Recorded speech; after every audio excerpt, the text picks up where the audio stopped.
the meeting of the Desalination Committee. I am the current chair of the committee. My name's Henry Day, and I'm with Arizona Public Service Company. I think we have some additional meeting mechanics to discuss. If we can go to the next slide.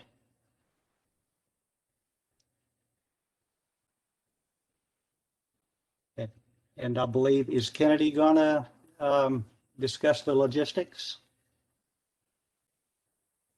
Yes, I will. So good morning, everybody. Thank you for joining in. We just want to go over some webinar logistics before we get started.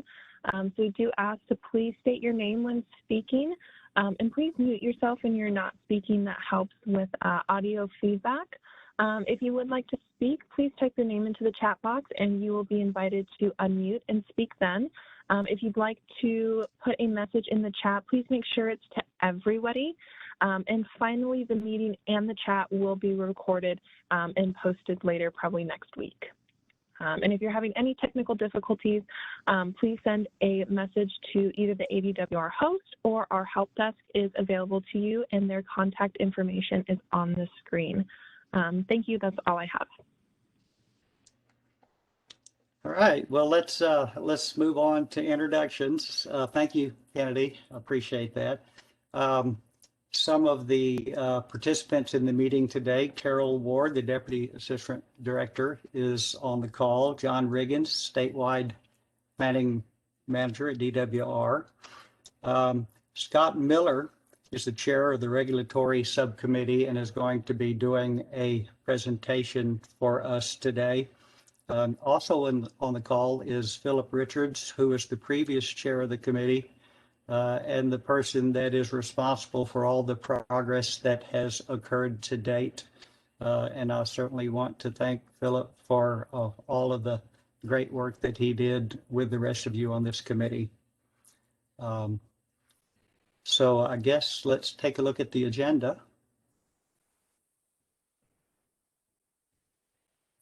And we've gone through the welcome.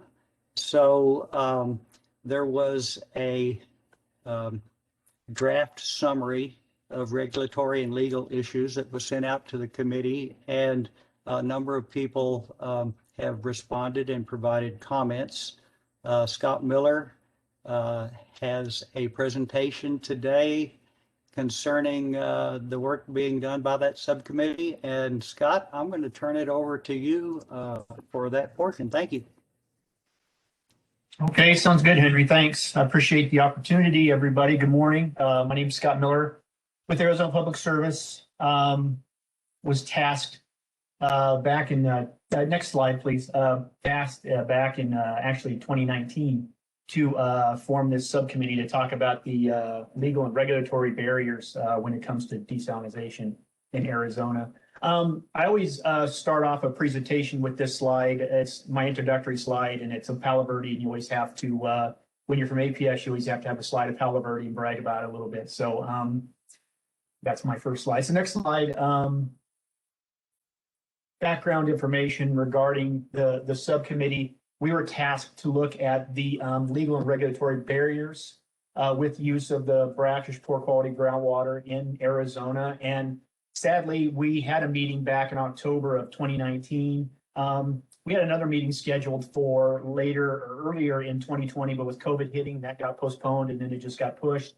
And been working with DWR to put together this regulatory and legal subcommittee paper that you guys have seen, put that together. DWR did a great job of capturing all the information that was discussed and kind of emphasizing some of the issues that were talked about.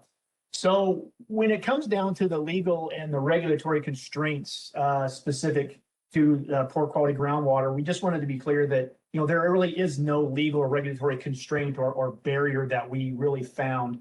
The paper does a great job of listing out all the things that we talked about and some of the existing regulatory aspects that you have to look at when you want to utilize brackish groundwater. But the idea is that brackish groundwater is groundwater, and it's regulated just like groundwater is. And so all of those statutes, rules, policies, regulations, and things like that apply.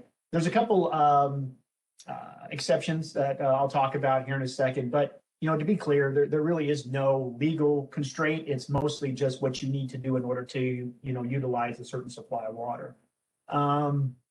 Next slide, please.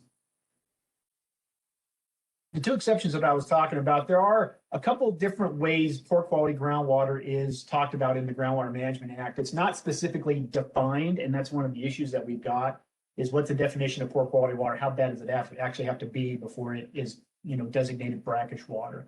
But there are a couple places in the statute that do highlight that, and the paper goes in much more detail than this, but I just wanted to highlight that there's two statutory provisions. One is ASR 45-132, which is all of our favorite lake spill statutes that we all love to deal with when that comes up. Not too much of a big deal, especially in this conversation. You're not really looking for brackish water to fill a couple acres of lake at a HOA or a golf course. We're looking on a much grander scale here, so this doesn't really apply too much to us, but it is in the code. We wanted to mention that. The other is the poor quality groundwater withdrawal permit, ARS 45-516. That's kind of specifies how you can utilize poor quality water through a groundwater withdrawal permit for a certain period of time in an active management area. Most folks probably know by now that APS is in the middle of a pending application with the Department of Water Resources with a poor quality groundwater withdrawal permit to help supplement a small supply of water to Palo Verde. So this is another provision in the Groundwater Management Act that talks about poor quality groundwater. It doesn't really define it as well. So I just wanted to highlight those. But again, a lot of what I'm putting in this presentation is very general, and it just summarizes small parts of the paper. A lot of you folks have already read the paper, and it goes into much more detail, and DWR did a great job of capturing our discussion and also kind of laying out in a lot more detail what the language in the statutes are about. Next slide, please. So the group was tasked with looking at brackish groundwater in Arizona. And if you all remember back in the day when Bob Lotz ran the subcommittee, or excuse me, the committee for desalination for the Governor's Water Augmentation Council years and years ago, we all put together a fairly comprehensive spreadsheet that identified different areas around the state that we would look at. There's the Yuma area, West Salt River Subbasin, there's the Winslow area, Gila Bend, Wilcox, and Eloy. And there was a number of items that were, discussed and proposed in that time, that looked at sustainability of the supply, brine disposal, land, locations, costs, even legal issues and local issues that we had talked about in the subcommittee. And one of the things I think I wanted to highlight with this slide and with this paper is that a lot of those different areas have been vetted out and really kind of discontinued, and we're really not looking at those areas. But the Buckeye area seemed to be the biggest item of conversation, not only in that paper that we did years and years ago with that spreadsheet, but also with this current subcommittee. The Buckeye waterlogged area was a hot topic of conversation.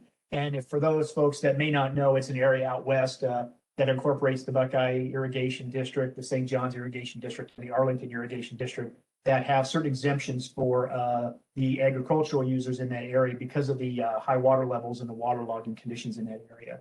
That water is also very poor quality. The TDS in that area is very high in some areas. And so it's generally the area that we discussed in the subcommittee and where a lot of comments and a lot of discussion were surrounding. So next slide. One of the biggest regulatory hurdles that we talked about in our subcommittee, and that's really detailed well in the paper, is transportation of groundwater. As you all know, the Transportation Groundwater Act prohibits transporting groundwater from other basins or subbasins to an area outside of an AMA to an AMA, with a few exceptions. And I've listed the exceptions here. Again, the paper goes through this in much more detail. You all had a chance to look at that. They're all statutory provisions that you have to follow in order to utilize the supply and transport that water into the specific AMA that you're looking at. But those areas include the McMullen Valley, Butler Valley, Arcohela INA, and then the Big Chino, of course. So just wanted to highlight that in the paper that is a limitation on when you utilize the supply, transporting it to another area. There are limitations and hurdles that you might have to look at if you're not in these boundaries. And even if you are in these basins, then there's a lot of things that you have to do to obtain authorization to transport water. Next slide, please. So the other big thing that's been discussed quite a bit in this committee and in the subcommittee was brine disposal. And we all know the hurdles that go along with brine disposal. And again, it's much more detailed in the paper. But right now, deep well injection is a popular means of brine disposal. Currently, it requires an underground injection control permit from the EPA and from DEQ. You have to get an APP permit. There's processes for that. It can be very difficult to obtain. We're still looking into what all that means. However, a lot of folks in this committee are also sitting in and a part of the long-term water augmentation committee for the Governor's Council. And they have a report that talks about several issues when you're addressing deep well injection. And you can refer to that report. It's on the DWR website. And it really comes down to working with DEQ, working with ADWR, and working with the EPI and how to implement a lot of those programs. So as we all know, brine disposal is an extremely difficult aspect of utilizing brackish groundwater.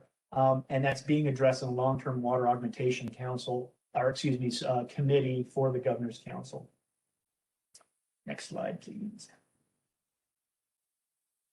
So up until this point, I've kind of talked about a lot of the regulatory legal issues that we were tasked to do. And I think that the subcommittee has done that. DWR did a great job of capturing the conversation that we had and looking at groundwater laws and regulations and kind of identifying the things you need to think about and look at and some of the hurdles that are involved in obtaining the right to use brackish groundwater outside of an AMA or inside of an AMA. And we had a lot of good conversation about that. And the paper goes into much more detail, again, than this slide does.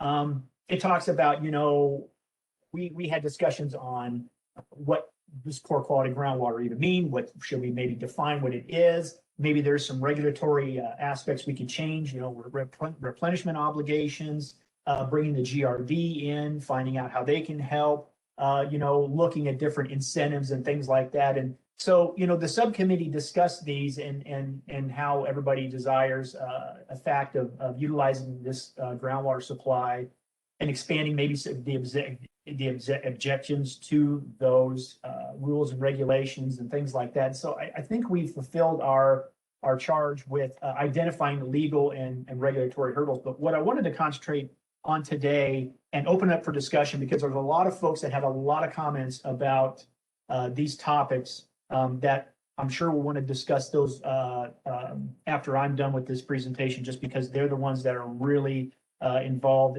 directly with a lot of the comments that were received and a lot of the discussion that was made during the subcommittee meeting. And that really has to do with the political aspect of utilizing this water, not so much the legal aspect. We kind of laid those things out. Now we're talking about the political aspect of that. And I just highlighted a few things from the paper that I thought were important to kind of talk about and to kind of kick off a discussion that we might have with everybody else that made these comments during the subcommittee.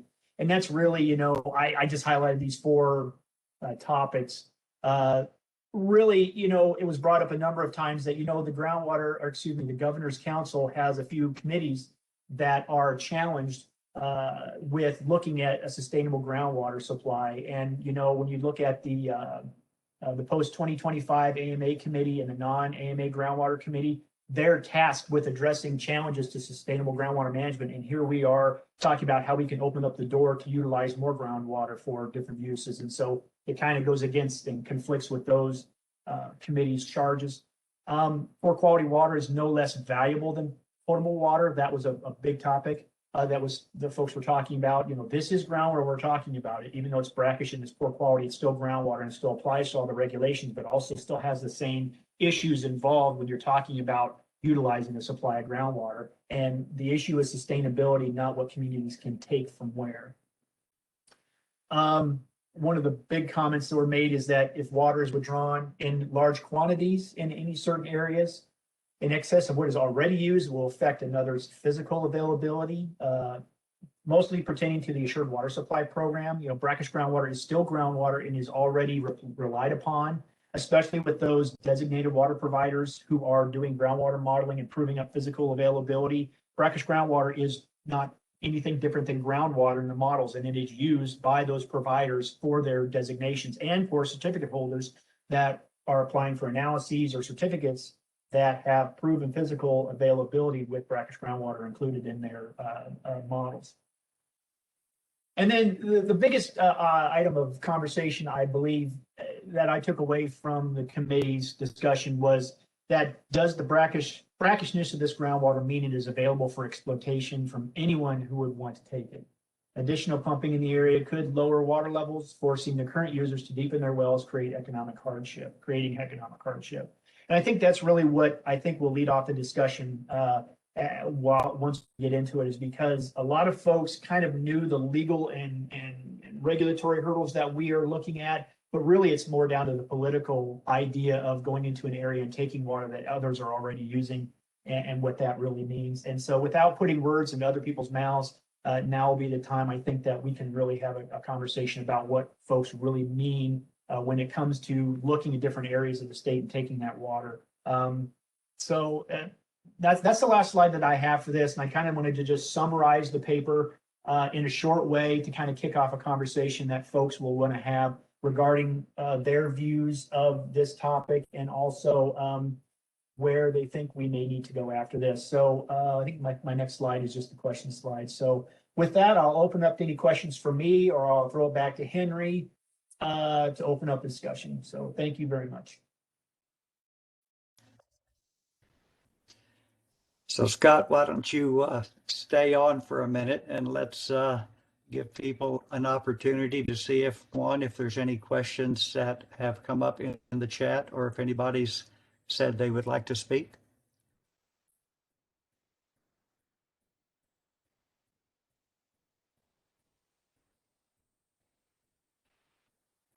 I'm going to give you a minute because I know we have received some written comments.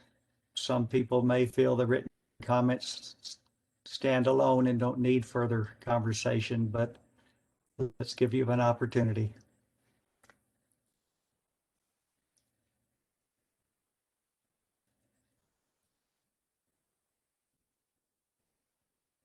We have one comment in the chat from Susan Craig. It says the Kyle Center's water augmentation story map details all the Blackish groundwater desal options being discussed by this committee, highlights needs and impacts, sustainability of supply, brine disposal challenges, beneficiaries, costs, local issues, regulatory/legal challenges, and she's provided a link to that map in the chat. Thank you, Susan. That's a very good link, and one that I know people would benefit from visiting that site. Gretchen, I see that you've raised your hand. Would you like to unmute yourself and speak? Sure. Gretchen Irwin, City of Goodyear, right in the Buckeye waterlogged area. One thing that I would like to kind of throw out there is, has the need for a poor quality groundwater withdrawal permit kind of outlived its usefulness or relevance? Because of technology, we can treat almost anything. So to carve out some groundwater and say that it has less value when we can treat it to drinking water standards now, do we really need to have a poor quality groundwater withdrawal permit?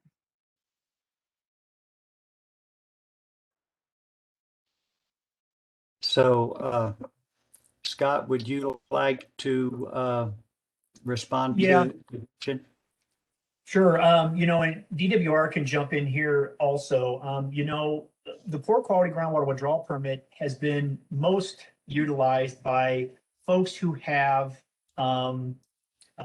contamination sites around the state that require withdrawal authority. If you have a Superfund site or wharf site or something like that, and you need to go in and pump groundwater in that area to clean contaminated water, you can obtain a poor quality groundwater withdrawal permit to obtain the authority to pump that water and use it. And so that's one aspect of the poor quality groundwater withdrawal permit that's useful for folks to need to get. APS is looking at utilizing brackish groundwater in the Buckeye area to help supplement our supply. And so we're looking at that avenue as well. But I think there's still a need for that, just because it's an authority. It's a short-term groundwater withdrawal authority that would allow folks to go into an area and pump water if needed. Thanks, Scott. Even though it's used for contaminated water, I think Scottsdale and Tucson can attest to the fact that you can still withdraw that water, treat it, and serve it to your customers. I think if you're in a surplus site where there is contamination, you don't need a poor quality groundwater permit if it's part of the remedial action. So I guess I'm still wondering, why do we need it? Yeah, I mean, it's a mechanism for them to obtain an authority to pump that water, and also a mechanism to report that water to the department. Most folks, you know, like if a city or something like that, they can use their own authorities. But a lot of folks, like if you're a Motorola or a Honeywell or something like that, and you don't have any withdrawal authority, and you have to go into a site and clean it up, you need an authority. The poor quality groundwater withdrawal permit allows that. But also, it also allows, you know, perhaps for folks to utilize brackish groundwater in the discussions that we're having right now. So, but I understand where you're coming from too, Gretchen. Thank you, Scott. So Gretchen, this is Henry. Let me just add, I think that those are fair questions that you ask. And, you know, there are some that believe that the brackish water in the West Valley is underutilized. And there are others that believe just as strongly that it is fully utilized today and that there's not any extra water to be obtained through use of a poor quality groundwater permit.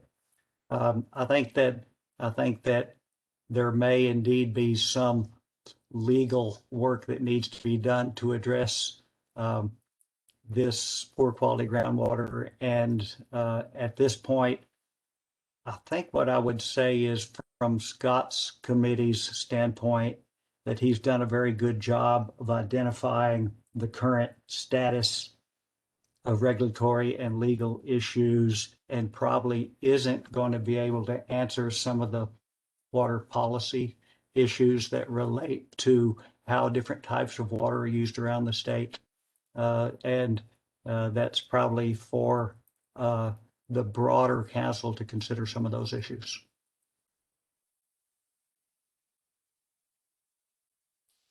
I see that Chuck has his queries. Chuck, would you like to unmute yourself? Thank you. Scott and the subcommittee, thank you for the report and the very useful catalog of the discussions that we've had. Reading through the comments, it's clear to me that, and to Henry's point just a moment ago, the issue of whether poor quality groundwater permits are useful and necessary is beyond a desalination committee discussion from my perspective. I think what we've learned from this exercise is that, meaning the subcommittee's work, is that there isn't a clear consensus on there isn't consensus support for changing the regulatory status of groundwater within the initial AMA, in the AMAs or externally, and that we are comfortable with the characterization of all groundwater is available under the current regulatory framework, meaning if you pump 10,000 part water and treat it in the West Valley, just as a hypothetical, it's groundwater subject to the assured water supply rules and regulations. And this group has no appetite to recommend anything beyond that. And I'm comfortable with that, that the status quo is with regards to the legal character of brackish groundwater is sufficient for those willing to invest in brackish desal to move forward.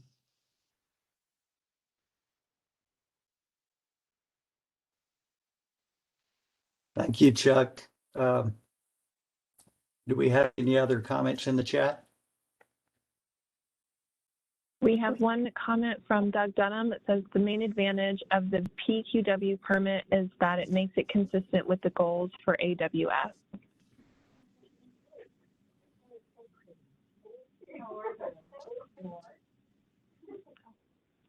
Chuck, do you have something else you'd like to say? I saw you raise your hand again.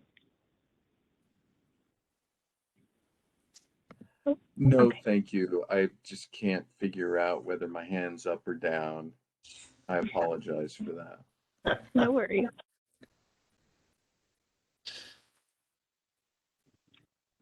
I see Patrick Adams has raised his hand. Patrick? Thanks, Kennedy. Just thought I'd jump in here. AMWA did submit comments on the white paper, which we thought was really well put together, both in the description of the regulatory framework and the summary of stakeholder viewpoints. And Scott really captured a number of those stakeholder viewpoints that we are aligned with in our comments. So just from our perspective that there are real concerns with proposing incentivizing increased utilization of these water supplies, and those concerns include impacts on AMA water management goals, assured water supply program, physical availability, and the operations of local water users in the area. So as Henry mentioned, these things have already been mentioned in the comments and in today's meeting, but just wanted to kind of briefly summarize the comments we submitted on the paper. Thank you. Thanks, Patrick. Scott, did you want to comment at all? First, let me say thanks, Patrick, for your comments about Scott's work, because I agree. I think that he, in conjunction with Carol, did a great job of capturing the comments from previous meetings and putting it down in an understandable manner. Let me just ask Scott if you had any response that you wanted to make. No, not right now, Henry. I appreciate everybody's comments and willingness to take a look at this and make the paper as best we can. DDBR did a great job at capturing everything that we talked about. And I really appreciate all the group for their comments and their discussion. Everybody made a lot of great points. I want to go back to what Chuck was just saying about how a lot of this discussion regarding the political aspect of this whole thing is really out of the purview of this committee. We're focused on how do we look at brackish groundwater and how can we perhaps utilize that for water augmentation. But there's a number of committees that are looking at different options and different ways of addressing a lot of the comments that folks have, especially the comments that Goodyear had made in writing, and then also Buckeye, City of Buckeye Irrigation District made during the subcommittee meeting that we had back in October of 2019. So I think, the paper does capture that discussion and lays it out in a really good way. So I appreciate all the work that everybody did and all the comments that everybody has made so far.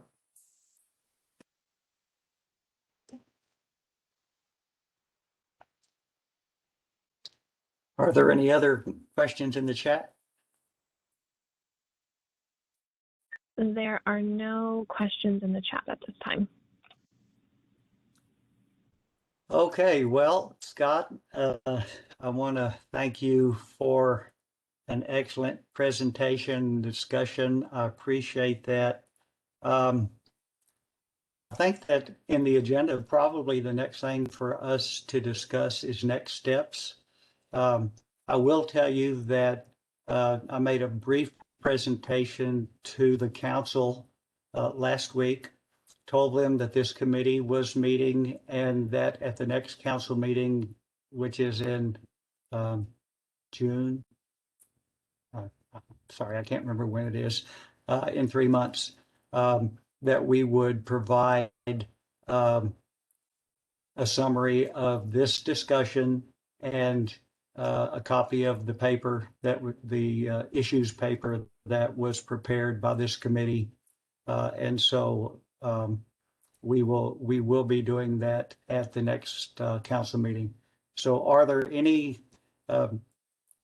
there are some additional items to discuss in the agenda, but before I move totally away from this, let's make sure that no one else has anything that they'd like to say relative to the subcommittee report. We do have one question in the chat from Jim Loiser. Where can the white paper that Scott has been referring to be found? Carol, I believe it's on our council website under the subcommittee meetings and papers. Is that correct? That is correct. And I've put the direct link to the PDF of the summary in the chat, but everything is available on the council website, and I will also provide that link in just a moment. All right. Well, the next agenda item is to talk about next steps for this committee. And I think that my understanding from talking to Philip Richards and to Carol and to Scott, since I wasn't engaged in many of the previous meetings, is that you've done a pretty thorough and exhaustive job of looking around the state at the various areas that are potential, have potential for desalination and water augmentation, that you've looked at deep well injection, you've looked at the poor quality groundwater issue, and at this point, we've got to think about what it is that this committee is going to work on in the future. And I'm open to suggestions. However, I do want to throw something out on the table for preliminary discussion. I don't expect us to go too far with it today, but I think that at a future meeting that I'd like this to be the primary agenda topic. And as a matter of background, let me share with a few of you that don't know me. I've been working in the Valley on desalination and salinity and water issues for about 25 years now. When I was at the city of Phoenix from 1996 to 2006, I worked in the Water Services Department, and while there, worked on a number of salinity projects. That was when we first started and were a charter member of the Multi-State Salinity Coalition. We worked on the Central Arizona Salinity Study, Phase 1 and Phase 2. We worked on the Cave Creek Salinity Study that was primarily focused on water softener proliferation and potential impacts on reclamation plants and on biomonitoring whole effluent toxicity issues. And so what I want to come back to is that the CAS project, the Central Arizona Salinity Study, identified a number of things that are 20 years old. And I wonder whether we need to revisit some of the things, some of the conjecture from that particular report, and think about whether the projections that were made have come true after 20 years, or whether we were maybe overstating some of the issues. And the answer today is we don't quite know. So let me just broadly tell you that what CAS did was they looked at the sources of salinity coming into the valley. There was water coming from the Salt River, from the Verde, from the Gila, from groundwater. There were agricultural inputs, water coming in from the Central Arizona project to the 3 cap counties, which is the focus of the study, was those 3 counties. And ultimately, what they decided was that there was a little over 1 million pounds a year, tons per year, of salts that were coming into the valley and being stored.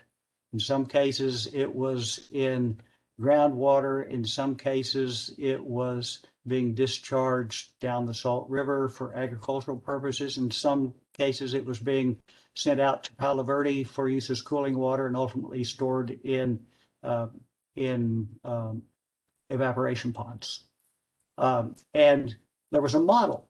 So the Bureau of Reclamation modeled salinity impacts over time and made some projections and said that ultimately answers were going to have to be considered that related to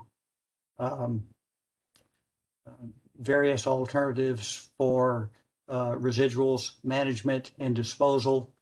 They looked at the potential brine line going to the Sea of Cortez and looked at various projects in the valley that might be done to deal with the brine disposal issue. They looked at the cities, the municipal treatment potential. They actually accounted for the salts that were being contributed to the sewer system from each one of the cities, and started trying to understand better where the salts are coming from and whether they were going to increase and at what rate and what the impacts might be on people's sustainable, being able to sustain life here in the valley. So my thoughts are that it would be a good idea to take a look over our shoulder. Let's go back 20 years, look at some of the work that was done in that study and discuss it as a group.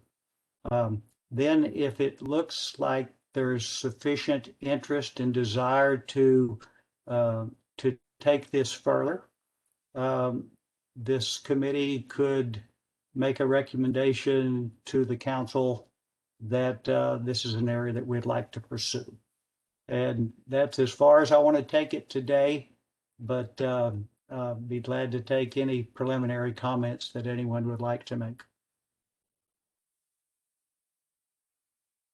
Chuck, I see your hand's been raised. You need to speak. Hi, Henry. I think it's an intriguing question. One of the sort of initial responses from my perspective is I think it could be a very useful and important conversation. I would just ask that we frame it within the context of the purpose and goals of the committee and the overarching goals of the Governor's Council. And the tie strikes, we started this discussion as a desalination committee about augmenting and increasing reliability of supplies within Arizona.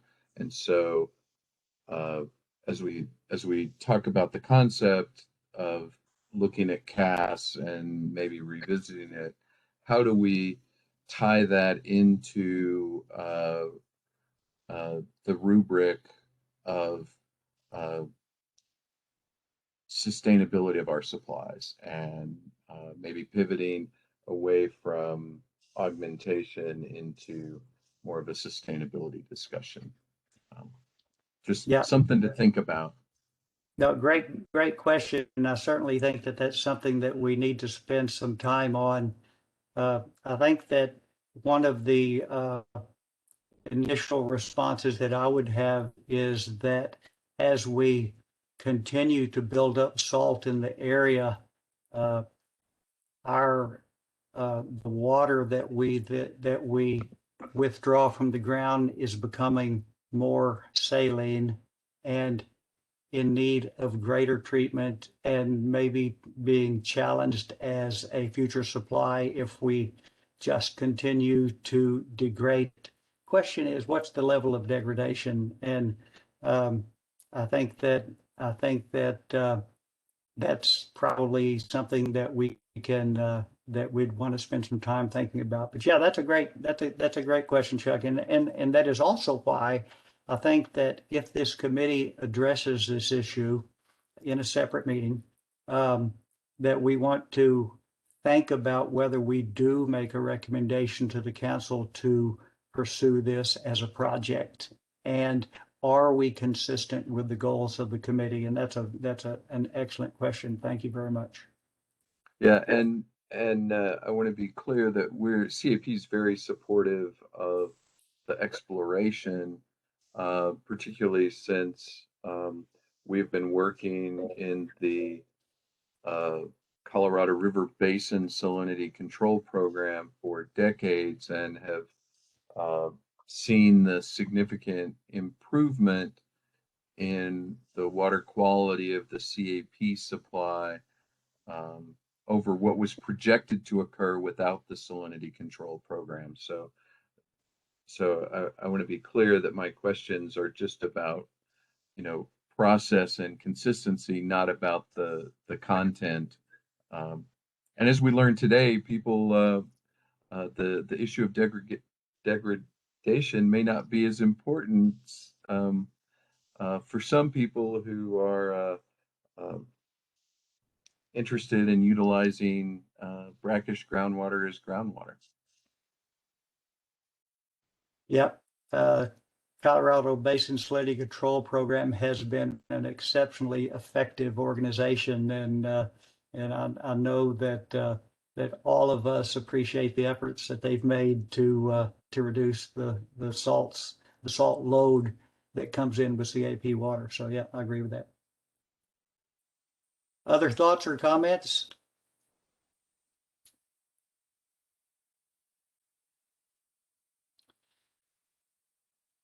Hearing none, oh, I'm sorry, go ahead. I was just going to say sorry that there were no chapter comments. Thank you, Kennedy.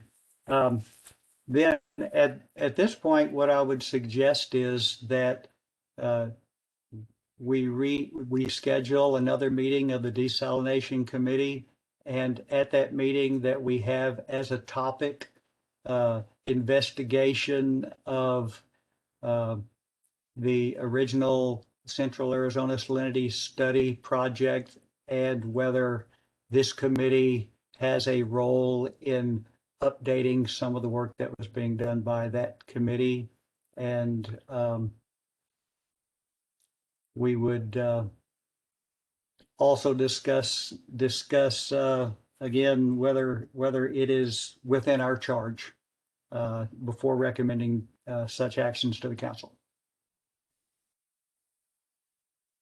And Carol, I'm looking to you to think about whether we want to schedule a meeting today or talk about it further and then schedule one.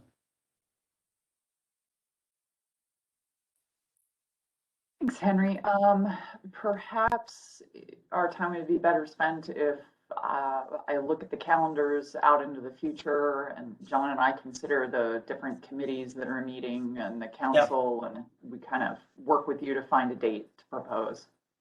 That sounds good. I would like to have that meeting prior to the next council meeting, if possible, and if not in maybe late April or early May would be a good target. All right, we will look at that. Thank you. All right. I don't see the agenda before me, but I think that there are no further items beyond this one. Questions, I guess. Any other thoughts or comments from committee members or from DWR before we conclude the meeting? I see, Philip, you have your hand raised. Philip, would you like to speak? Yeah, thank you. And thank you, Chairman. I think Scott did an excellent job. And so I appreciate that. I appreciate you stepping into this role. Henry, I think you're gonna have fun working with this group. And I know I did. I appreciate all the support and everything the last couple of years that I got to chair this committee. So moving forward, I just had one thing that I remembered the committee discussed briefly that you might think about. And that was forming a technical group, possibly to hold regular technical sessions, maybe an annual day where we look specifically at the technical problems around desalination and some of the solutions that we see across the nation and really internationally. I know there's a lot of interest in that, and we've discussed, how is Texas dealing with desalination and their brine and those types of things.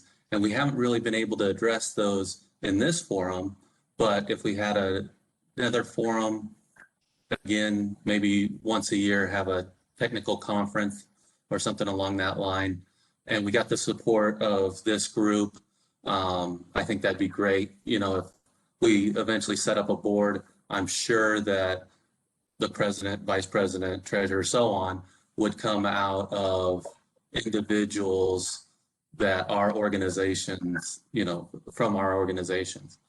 So you can think about that, Chairman, and then, maybe discuss it with the other committee members and see if there is that type of support. If there's not that type of support in this group, then I don't think it'll go anywhere. If that's something that this group will support, we could probably even maybe ask the governor's office for his support, and then we could really build a successful group and conference moving forward.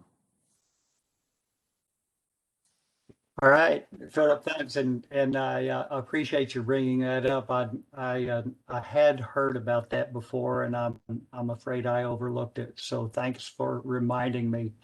I think that a number of us participate in broader organizations like Multi-State Salinity Coalition, but I would agree that there's not an Arizona-focused group that's thinking more locally about how technologies might be used locally, not just that there are new technologies.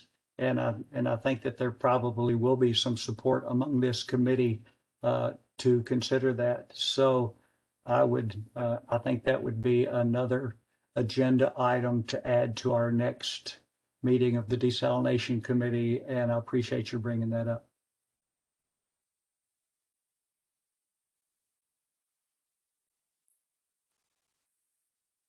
And at this point, unless there are other comments or questions from the group, I'm going to thank everybody for attending, for participating today. Again, Scott, great job on that presentation. And I will be working with Carol and John to set up the next meeting of this committee. Thank you, everybody, for your participation. Thanks so much, Henry. Thanks, everyone. Thanks. Thank you. Thank you. Thank you.